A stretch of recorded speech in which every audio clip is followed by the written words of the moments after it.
A while back, I did kind of a rust removal with electrolysis on this old tackle box. You can see where the water line was, and it pretty much removed the rust from here down. And my intentions was to restore this little tackle box. However, life gets in your way sometimes, and we moved, and it just kind of got buried away and forgotten about. Now, my mind being wired the way it is, or should I say short circuited the way it is, I was in a big box store and I seen some of this green hammer on paint, and I thought, hey, I still got the tackle box that needs restored. Now, the tackle box did have a hammer on paint. It was a much darker hammer on paint. It's really hard to tell in this video.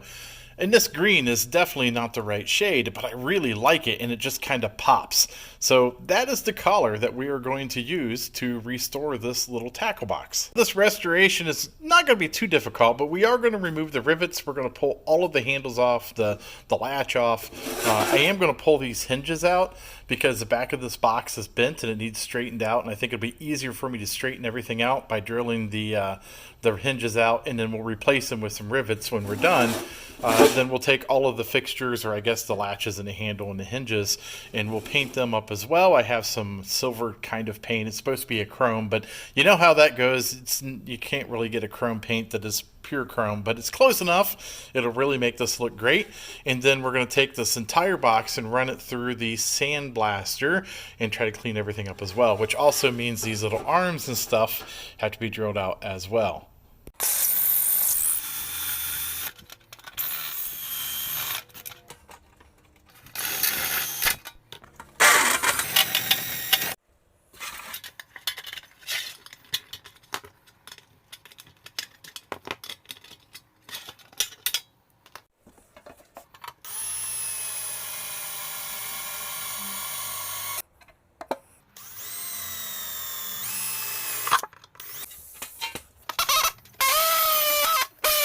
Now all the parts and pieces are ready to go into the sandblasting cabinet. We will just literally sandblast each part independently back to bare metal, give everything a good coat of primer, paint accordingly, and just reassemble.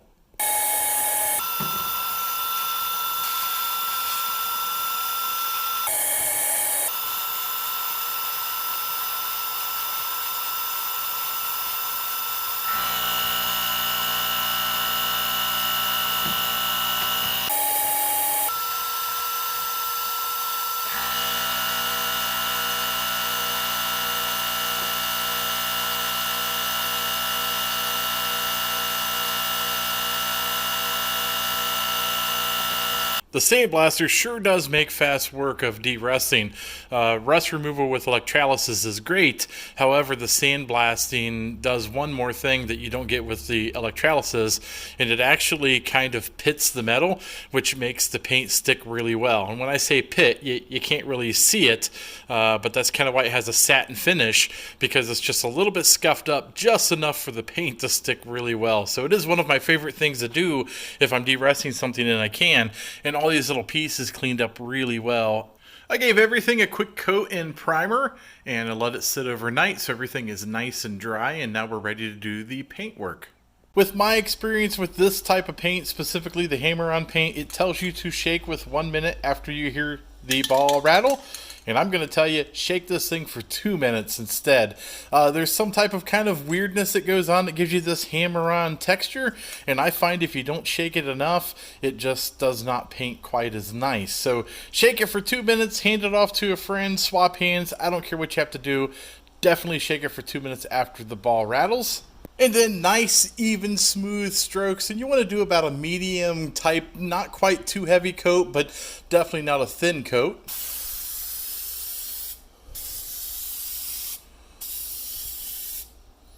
Another coat on top of that.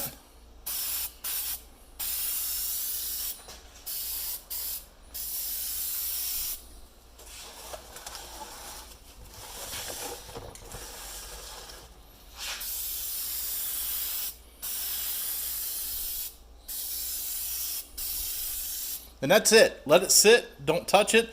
It's going to look beautiful.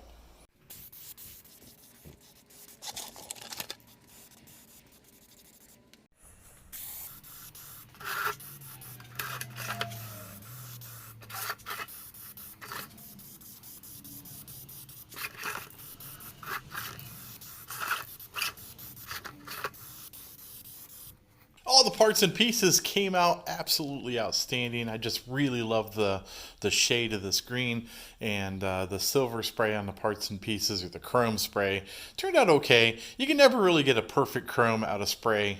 There are some higher quality products out there, but your over-the-shelf sprays will just kind of give you a silverish metal look, and that'll be fine for this project. But what we do need to do is kind of cover everything with some type of protection. And I just like to use some of this lacquer spray. You get the Tractor Shop. It's pretty cheap, but it just gives it a nice protection and just kind of makes everything just kind of pop.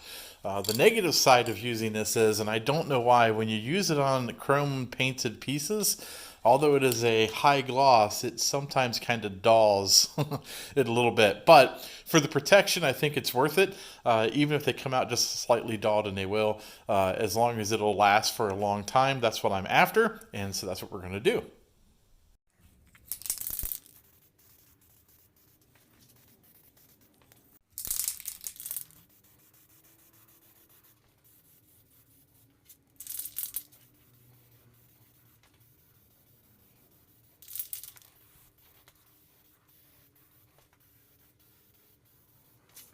At this point, everything is dried, the clear coat is dried, everything looks really good, and it's just a matter of putting things back together. And we're going to use a rivet gun and just kind of rivet all this stuff back together. Some things just kind of need poked in and rebent, like the little tabs on this guy, and we'll just get that done real fast.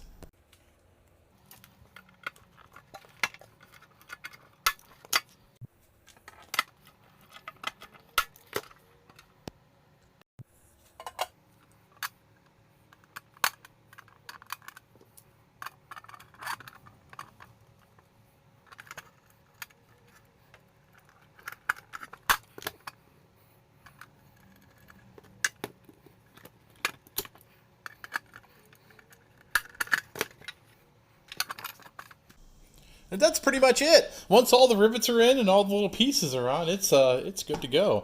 And I really love the green, and it just turned out really nice. Everything came together. Everything works the way it should work.